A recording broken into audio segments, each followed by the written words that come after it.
Voici quelques épices qui ont fait leur preuve énergétique. Le sel de l'Himalaya est un sel de couleur rose.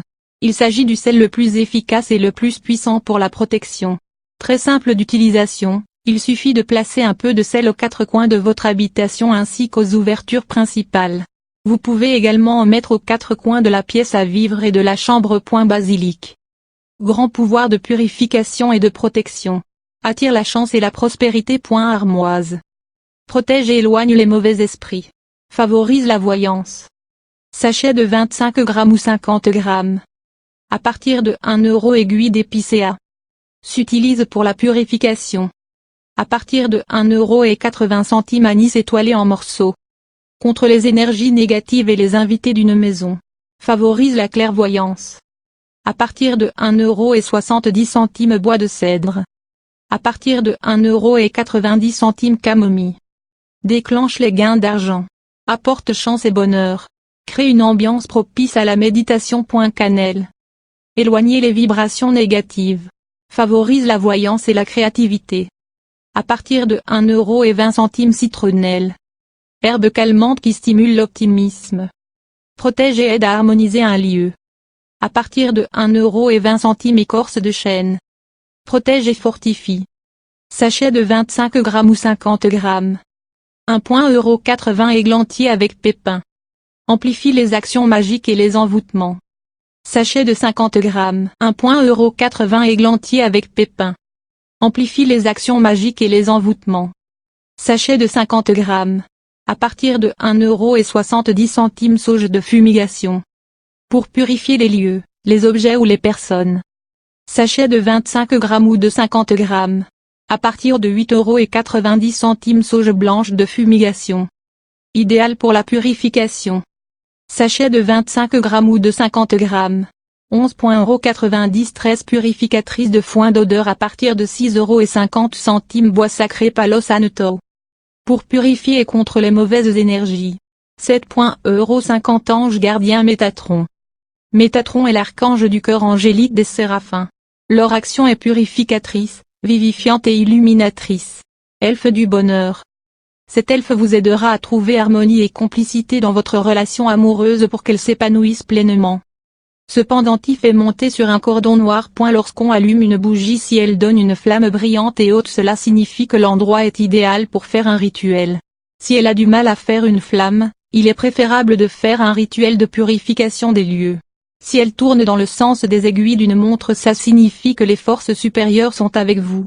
Si elle tourne dans le sens inverse, cela signifie une perte d'énergie. Si elle prend une couleur particulière, le vert, cela signifie une énergie de guérison. Une teinte bleue signifie une grande spiritualité. Une teinte arc-en-ciel signifie la présence d'un guide ou d'une entité supérieure. Si elle pointe directement vers le ciel, cela signifie que les entités supérieures sont auprès de vous et observent votre rituel avec intérêt. Si elle vacille sans aucune cause apparente, ça annonce un changement de situation. Si elle brûle bleue ou peu éclairante, il y a un fantôme ou un esprit dans la maison ou le voisinage. Si une mèche se divise ou déchire la flamme, ça signifie un décès dans la maison. Si elle s'élève et crépite, c'est qu'un esprit est présent, généralement votre guide ou une personne récemment décédée à qui vous pensez souvent, qui vient vous apporter un message. Une flamme élancée ou tombante indique un danger potentiel. Le rituel est une pratique naturelle car elle évoque l'essence même de la nature, qui est une succession de rituels. C'est un moment de conscience élargie qui relie le monde visible et invisible. Il fait partie intégrante de cette reconnexion à notre essence. C'est une pratique qui réenchante l'existence, redonne du sens à ce que l'on traverse. Il offre un espace de création riche.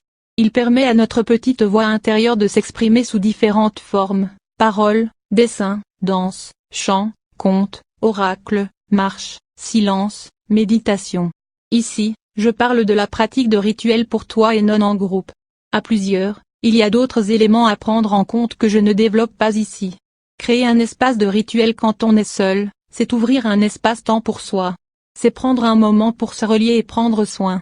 Il y a plusieurs étapes à respecter. Chez toi, tu peux avoir un lieu dédié à tes rituels. C'est favorable d'avoir un espace sacré où tu peux trouver le silence et la paix. Durée. Pendant un rituel, on se sent dans un espace-temps différent et le temps est moins facile à mesurer. On sort du linéaire pour un temps plus circulaire qui donne accès au passé, au présent, au futur. Tu peux faire le choix de minuter ou de te laisser porter. L'important est que tu ne sois pas dérangé.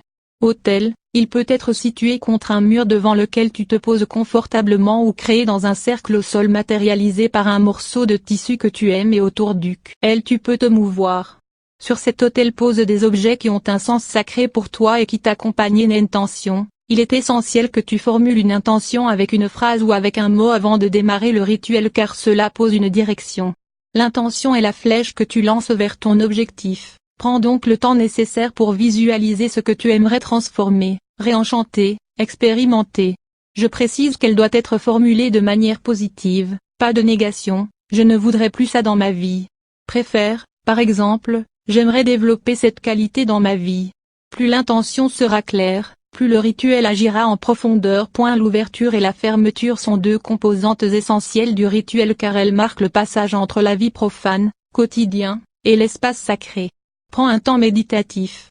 Fais le silence à l'intérieur de toi en te concentrant sur ta respiration. Relie-toi aux énergies de la terre et céleste. Relie-toi à tes lignées familiales passées, présentes ou futures.